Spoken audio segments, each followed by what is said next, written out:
Amanhã é guerra, pessoal. Palmeiras e São Paulo se enfrentam às 6h30 da noite, mano. E o Palmeiras, mano, precisando dar uma resposta positiva, porque o último jogo foi horrível. A gente perdeu para o Novo Horizontino por 4-0, então tem que ir nesse derby e representar, rapaziada.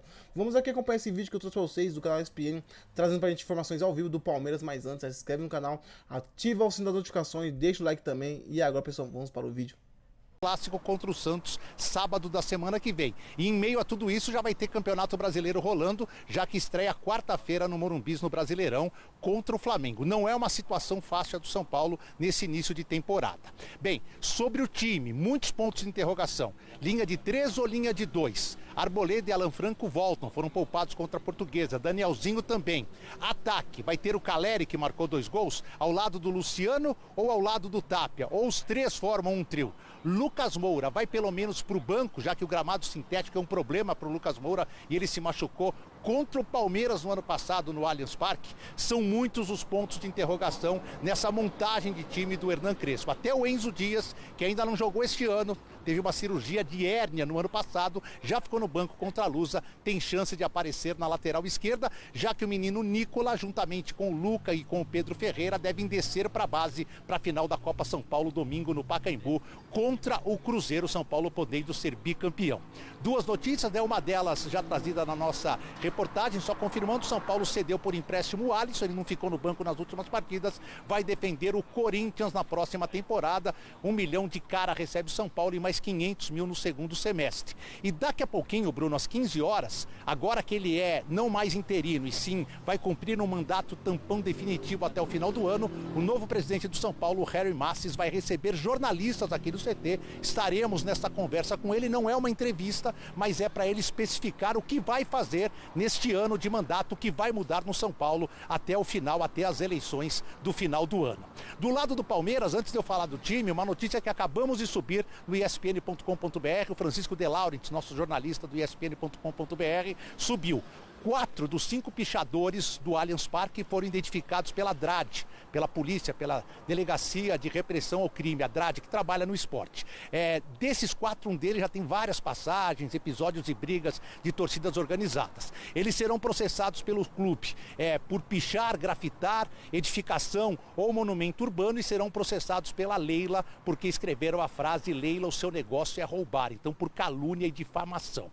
Em meio a esse protesto e esses 4-0 sofridos contra o Novo Horizontino, o Palmeiras deve ter contra o São Paulo a chamada força máxima, exceção o Andréas Pereira, que se recupera de um trauma no ombro. Então a gente deve ver o Palmeiras neste sábado em busca da reabilitação, com o Carlos Miguel no gol, Kelvin, Gustavo Gomes, Bruno e na esquerda o Piquerez, o Luiz Pacheco ao lado do Marlon Freitas e do Maurício no meio de campo, e no ataque o Alan ao lado do Flaco Lopes e do Vitor Roque, que retorna, foi preservado diante do Novo Horizontino. O Palmeiras é o terceiro, pode chegar à liderança, mas mesmo que perca, não sai da linha dos 8 que estão classificados ou que estão provisoriamente classificados para a próxima fase do Campeonato Paulista. Bruno. Boa, Edu, obrigado, viu? Tô vendo a matéria do Francisco De Laurentiis lá no ESPN.com.br. Um dos pichadores, entre as passagens, ele estava naquela carnificina dos torcedores organizados do Palmeiras contra os cruzeirenses. Vocês lembram? Sim.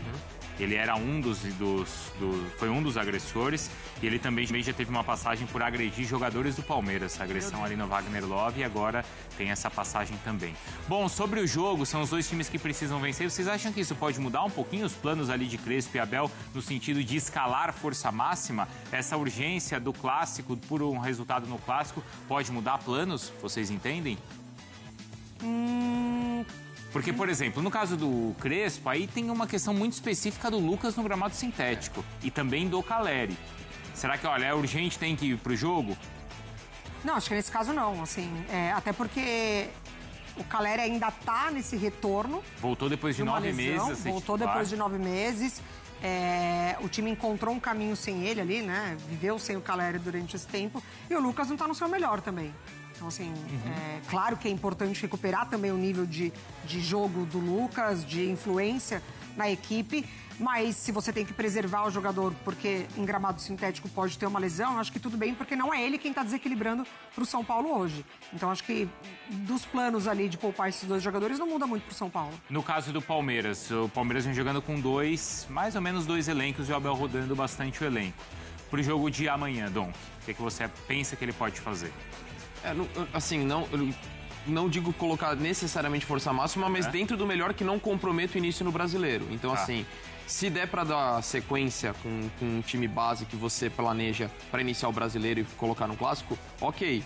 Mas acho que ainda a gente tem que encarar essa etapa do Paulistão por mais pressão e a gente sabe como é que é. Basta uma derrota da forma como foi pro Novo Horizontino, que já tem pichação de muro e tudo mais. Mas eu acho que o Abel tem que ir de acordo com o planejamento dele, pensando no melhor rendimento físico desses jogadores para daqui um mês, pensando na sequência da temporada. Então acho que não tem que, tem que colocar força máxima para ganhar de qualquer jeito. Não, acho que você tem que fazer um planejamento em que você dê essa rodagem para ter o time mais forte possível, mas sem comprometer essa ideia, até porque a prioridade é o Campeonato Brasileiro e começa já na semana que vem. Pois é, já na semana que vem o Palmeiras estreia contra o Galo. Isso. O Palmeiras estreia contra o Galo São jogando Paulo, Flamengo, né? fora de casa. E o São Paulo é uma tarefa ainda mais complicada que contra o Flamengo. Exatamente. Então olha só que sequência importante para essas duas equipes. Eu acho que é mais fácil ter mudado o plano de jogo do São Paulo quando perde para a Portuguesa dentro do Morumbi do que do Palmeiras, mesmo tendo sido goleado pelo Novo Horizontino. Apesar da turbulência, de muro pichado, normalmente o Palmeiras segue normalmente ali os seus planos e as suas ideias, né? Até porque existe uma relação. Pessoal, então o Palmeiras deve ir amanhã, né, com cavalaria completa. Vitor Roque e André Pérez estavam se recuperando de lesões ali, né? Na verdade, o Vitor Roque nem teve uma lesão, foi só mais um susto mesmo no joelho. Já tá recuperado, tá de boa. E o André Pérez também, rapaziada. Então deve ser relacionado para o jogo de amanhã contra o São Paulo. Vamos falar um pouquinho sobre o Veiga, mano. Que é o seguinte, rapaziada. O Veiga não vem se encaixando muito bem no time, não vem rendendo, então pode ser que ele seja, né, negociado. Vamos aqui acompanhar as informações. Palmeiras aguarda a proposta para definir futuro de Rafael Veiga. Tem algumas sondagens já, né, do exterior, então vamos saber quais são os times. O América do México buscou informações com a gente do Veiga, após o técnico André Jardine o colocar numa lista de desejos para a temporada. Então, um dos times aí é o América do México.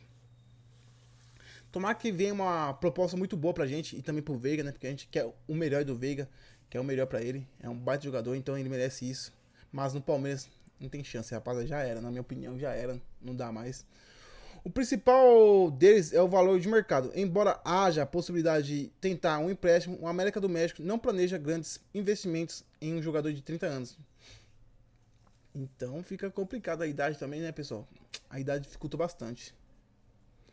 Maurício também entrou na lista de Jardine, mas uma eventual negociação teria um custo superior ao do Veiga, o que diminui a probabilidade de o clube mexicano avançar com uma proposta. O Palmeiras pagou cerca de 62 milhões para tirar o jogador do Inter, né? Ou seja, o Palmeiras pagou esse valor para tirar o Maurício do Inter. Para mim, ou o Abel encaixe o Maurício nesse time do Palmeiras, nem que seja o Paulistão, para ver como que ele vai render, ou negocia mesmo, rapaziada, porque não dá, mano. Na minha opinião, ele tem potencial sim, mas não sei se é o Abel que não consegue extrair o melhor dele, infelizmente, mas é isso, rapaziada. Ou coloca ele no time aí, nem pra testar, né, como titular mesmo, deixando ele jogar o Paulistão completo aí, pra testar ele. Ou, mano, negocia, rapaziada, porque não dá, mano. Não dá, a gente pagou esse valor nele aí, deixar ele em banco ali, não dá certo não, pessoal. Se ele conseguir entrar nesse time do Palmeiras, pessoal, minha opinião, tá? Como titular, jogar um tempinho ali, eu acho que ele se encaixa muito bem. Eu acho que ele vai render muito, vai se entrosar bem. Mas ficar entrando um jogo, aí 3 jogos não entra. Quando entra no segundo tempo. Mano, aí quebra o ritmo do jogador, quebra o ritmo do Palmeiras, aí complica demais, pessoal. Então, esses são os 2 jogadores aí que o Jardim queria, né? O técnico do México aí, né? México, ó. Técnico do América do México. Queria os 2 aí, mas pelo jeito não deve avançar. Coloca nos comentários aí se vocês querem que o Palmeiras continue com os 2 ou não. Tem que negociar mesmo. Coloca nos comentários, beleza? Até o próximo vídeo.